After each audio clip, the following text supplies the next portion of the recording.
Well, welcome back to my channel Mispronounced Adventures. My name's Alex and welcome to Lapland and welcome to Nordic Arctic round 3.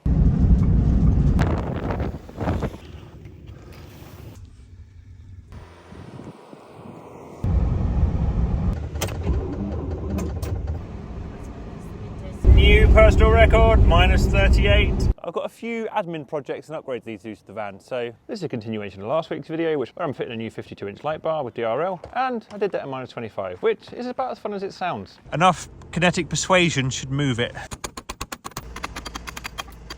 But it's all physically fitted now, so it's time to get on with the wiring and my control system for different lights and the different DRL colours. And right now, I'm currently near Rovaniemi in Finland, so let's get on with it.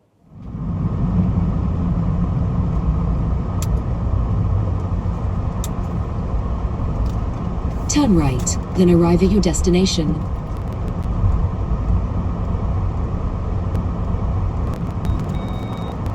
Right, next goal is to get this all wired up and mounted. This controls the DRL colours and the front-facing light colours. So it's going to go on these pockets in my van. Well, it's going to go in this one. So I've got the tray out, drill a hole in the back of the tray, and then that's going to get bolted in there really. Right, first holes I'm going to need a few, so let's... Cool, so plenty of now space to run the cable through the back. Right, that's all mounted. We're going to connect the SIG out the front in a minute, so I can then do all the connections and I can tuck them behind. So now I need to run 4-core wire and probably a 2-core wire from the back cupboard behind all of this, figure out how I get it past the shower room because my conduit line is full, to then get it into the cab. Right, running cables time. So I need 5-core basically wires at the front. I don't need any load because they're all going to relays. So I'm going to run a 4-core and a 2-core. Gives me 6, gives me a spare as well for any future. And basically through the back of those cupboards until I get to the shower room, and then I need to figure out a way to get past the shower room. This is a, well, that's my toothpaste. This is a tactic I've used for a while, running really difficult cable runs if you can't get down there. So use a tape measure because it retains its rigidity but bends. So I've just pushed the tape measure all the way past the entire shower room and it's popped out there. And I've tied a bit of wire to it so I can now put it back through. And I actually do this quite a lot. It's quite useful. So now hopefully, maybe I've got cable pullers, but cable pullers often are coil around. They're great for conduit, not great for long gaps. So using tape measures is actually a really good option. All being well, I should now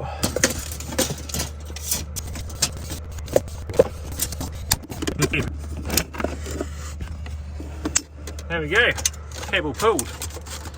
Right, all being well now, I can pull this green cable back through with my 2 cables, and I'm just going to leave another cable in there basically as another pull through in the future if I need to run more line. Now, hopefully, right, cables are through, so now it's time to run them through the headliner and come out here. Next up is to add the new wiring, which I need a few relays for, and I know some of these relays are obsolete, but I've developed this system so many times I've actually lost track of which relay does which, so I need to do some problem solving and figuring out which relay does what. 1, 2, 3, 4, 5, 6, 7. So numbered them all, and now I can just spend the next hour figuring out what each of them does. Same for my fuses up here actually.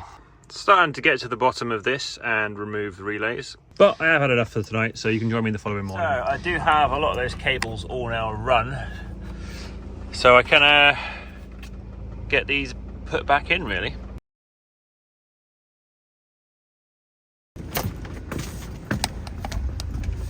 Just have to put a slightly different little hole in it. Back to Motornet for I don't know, the 5th time. But we're going to get this project sorted, finished. Right, after last night's late night wiring, figured out how I'm going to switch between white light bars, orange on the grill bar, spot lamps, or both of them. I'm going to dub over this section. If you want to see the detailed explanation for the wiring diagram, that'll be in the dedicated colight video. However, more or less, there's going to be a relay to control all the orange lighting on the vehicle and be a relay to control all the white lighting on the vehicle. Depending on what the switch is positioned means the signal is to trigger the white lights or orange lights or both together. Just to avoid confusion, I am using a double relay, which is effectively 2 single relays, but in one case.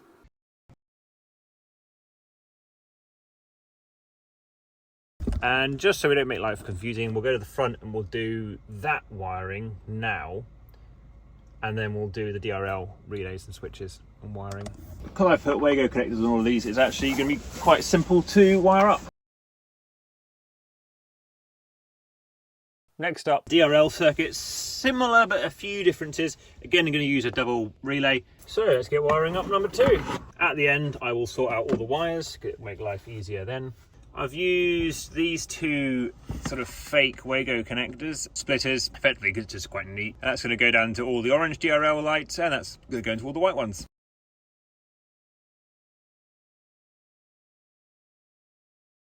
Right, cabinet rewired. Not my neatest job, but it should suffice. So the 2 new relays are over there, moved one of them here.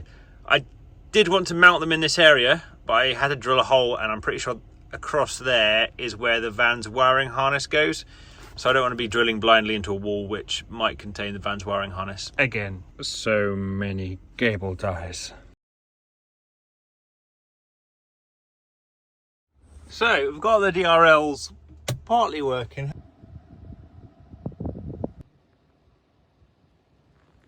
However, there seems to be an issue with they're causing the auxiliary lighting to flash, and I don't quite understand why. Changing DRL colour does that. I mean, I don't see why the auxiliary lighting should be flash. It's a completely different circuit. And I pulled the fuses out just to see if there's anything to do with that. I'm very confused as to why all the auxiliary lighting is flickering on all sides. So the rear and driver and passenger side, and they're on different circuits. I think just the passenger side is those ones that go straight to the lights, whilst these ones go to relays. I'm a bit baffled, if I'm honest. I mean, is there an issue with a coil? Is that because it's coiled, it's inducing a current? Just enough of current to get a slight bit of light out the LED and then die? I don't know. I'm very confused. I guess if I cut a bunch of my cable ties, which I spent the last hour doing, separate out the coils and see if that changes the effect. So we can just see in the mirror there, or the auxiliary lighting coming on, but the auxiliary lighting only comes on when it's going into the neutral position, not when it's going into it. When it's turning off, I'm getting the effect.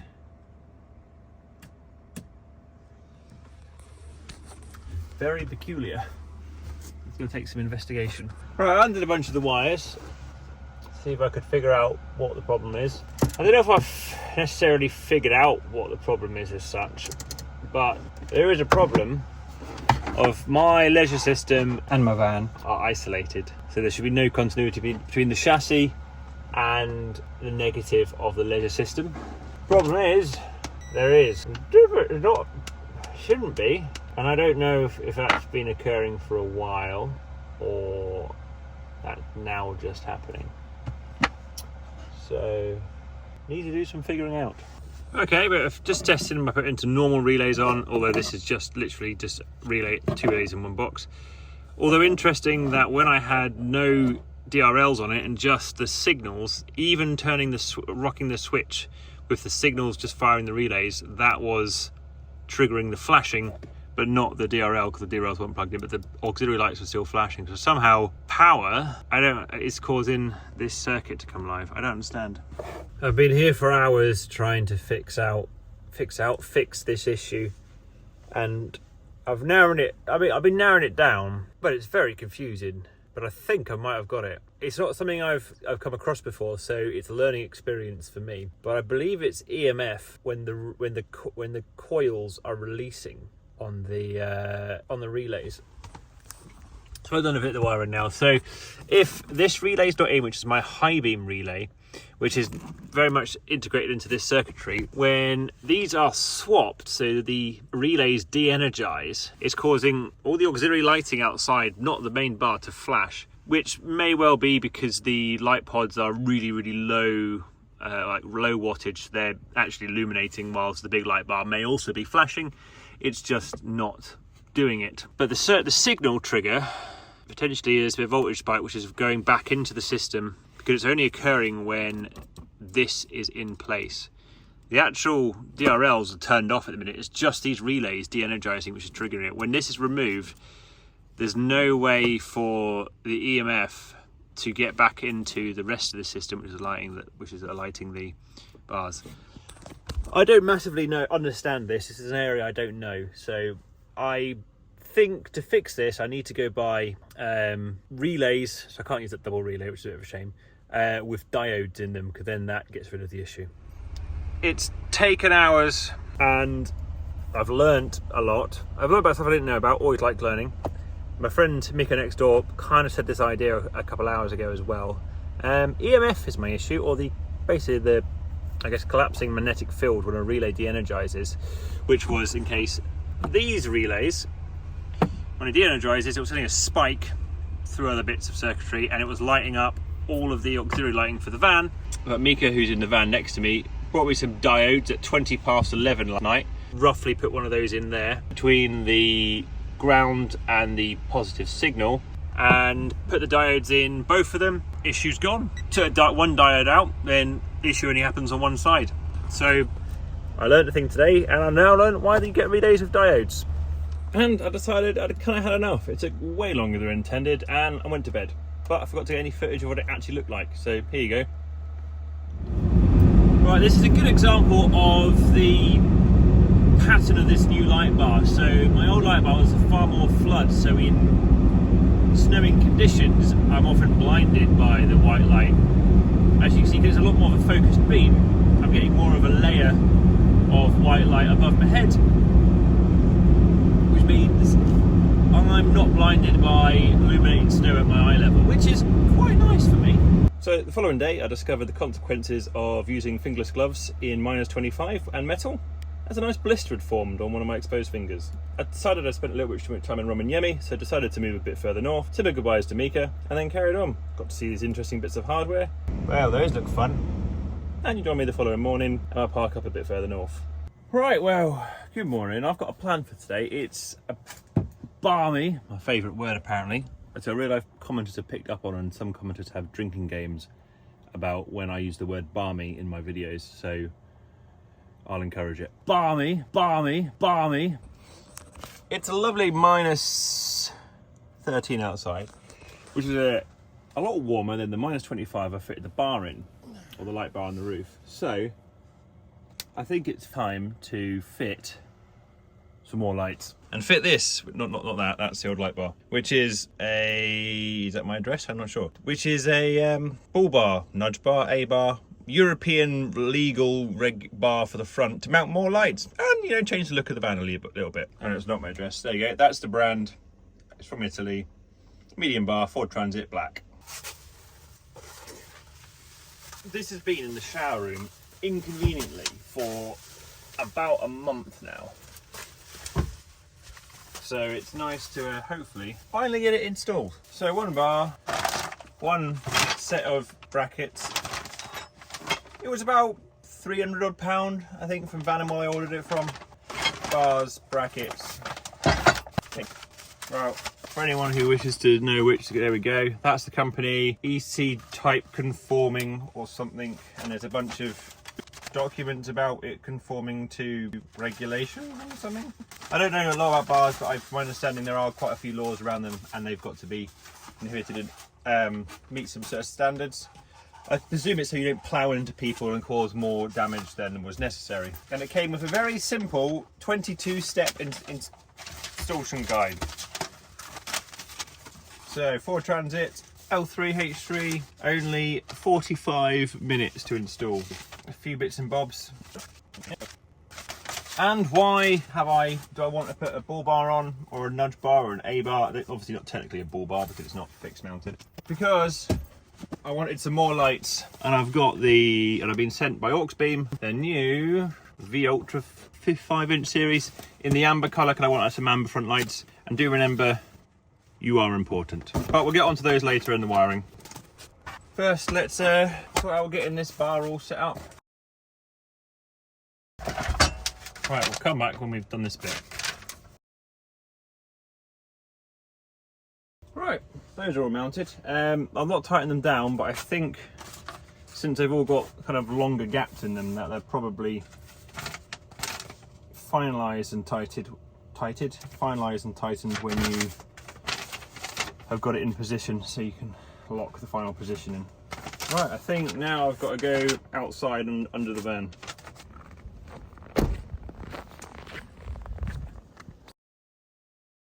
Right, first off is to take those bolts out. Yes, the ones which are dripping coolant. There's a slight coolant leak from a connector into my radiator, so it just runs along this bit of plastic and drips out there. It's not actually as bad as it looks, I swear. What am I doing? These power tools. I'm not sure why I was doing it by hand when I've got that. Arguably that's not charged, but... Right, step 3, I guess, is remove bolt, and step 4 is... I'm not really sure what step 4 looks like, and then step 5 is to pull something out. Oh, step 5 is pull those bolts out. I mean, it wasn't exactly well shown. There we go, and repeat on the other side. Right, next job is to pull this off and snip that bit of plastic off. I'm going to have to go get some snippers. So there's a little bit of plastic it wants you to snip off. Cool, and then remove the old threaded clip. Right, you give me a second for that one, your screwdriver.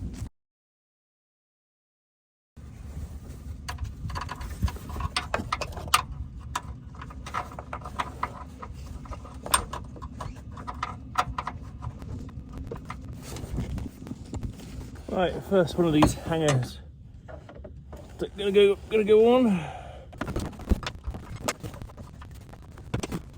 Right, so the first issue is that's an M6 hole.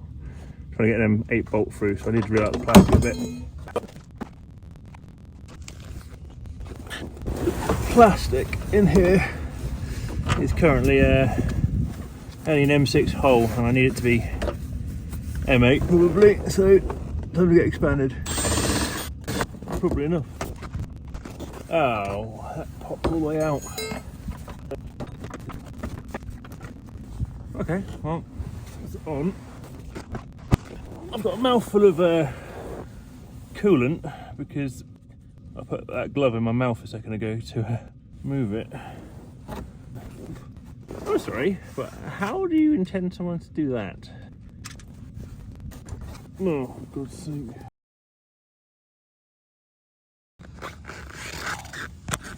Right, we'll tighten that up, do the other side, then we'll come back.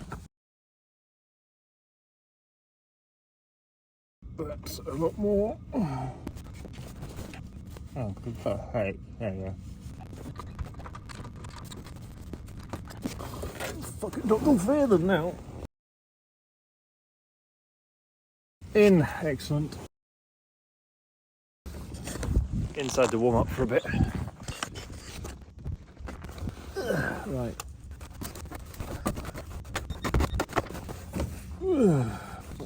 God, everything is just awkward.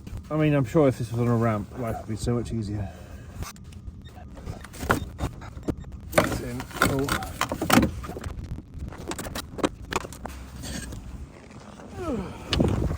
What's next? Right, step 11 is done. Step 13, mount them back in, cool. Step 14, I don't know, take a photograph of the next angle. Right, take my number plate off next and access these gaps. Now, not to look suspicious in a car park. Well, mine's got big bolts in it.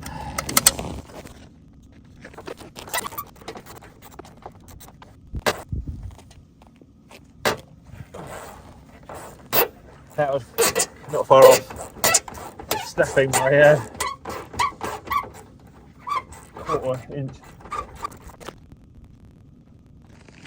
Right, step 17. Put spacers in. Spacers which don't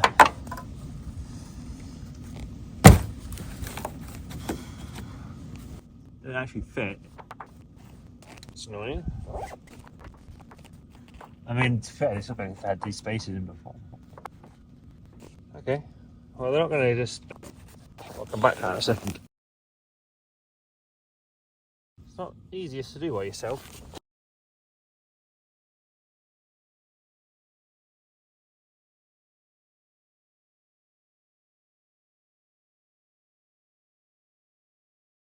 I'm literally getting about 5 minutes done, and then I have to run back inside again to warm up, or to warm my fingers up really. Well, bar's on. I mean, I don't know if it's slightly mounted at an angle or it's my bumper and that lower light slightly mounted at an angle, but it's on. I'm not entirely sure how I reattach my number plate though, since I guess it sort of doesn't block the holes completely. Right, number plate's back on, but I'm going to look at a way of improving that, because it now sticks miles off the back. I don't know if you can see it. Well, mainly because there's those two massive heads of the M8 bolts behind it. So I might need to find something which lifts the number plate off slightly. I thought I was done. There's a random washer left. I need to go figure out where that goes. Not sure I would agree it was 45 minutes, but maybe if you had a lift in a garage which was heated, then maybe. Minus 16 and 4 hours seems more reasonable. So next up, light bar, well, lights, pods. So Auxbeam, who I've worked with for years, has sent me the V Ultra 5-inch series. A very motivational message. I don't know why, I need to know I'm important, but thank you very much. And I think they look quite cool. I wanted the ambers because amber seems to work a bit better in falling snow, and it's got some DRL, which is fun. So let's have a quick test of those on the bench and get them mounted on the van.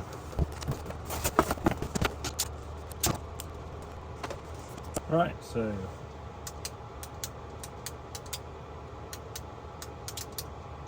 yep, helps if I plug the actual lights in.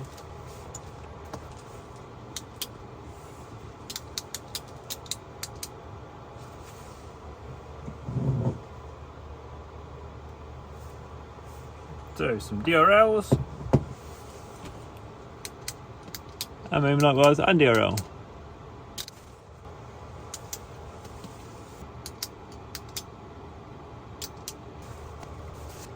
However, need to make some modifications. I don't want this, so I want the orange DRLs to go on my normal DRL sort of set to come on automatically, and I don't want this switch. This will come on with high beam, so we'll cut this off and we'll rewire the relay.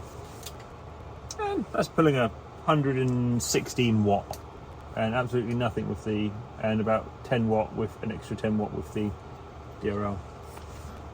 Just looking at the lens configuration, you've got those light LEDs pointing forwards, and then you've got these side ones as well, so you can sort of see how they're reflected that way. So you've got some side illumination as well as front illumination. Let's see what happens. All being well, if white goes into here, this should make the DRL light up. There we go. Okay, so just need that. Cool. So just white will do my DRL. Red is gonna be probably the signal. Actually, no. Yellow is the signal. Yellow. And Joe's is the relay. I'm not sure. That's no matter, we'll figure it out anyway. Cool, so the important one I need to know, white cable, that does my DRL. The rest of the relay I can just rewire. Oh wait, how was if you put the fuse back in? Hang on.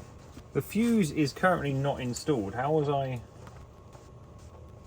So with no fuse, the DRL still come on. Oh, okay, whatever. But you get no main lights without the fuse in. Right, so let's get the actual lights sorted themselves. Right, well I should probably make sure that they fit on my mounts for the bars. Right, getting there on the mounting.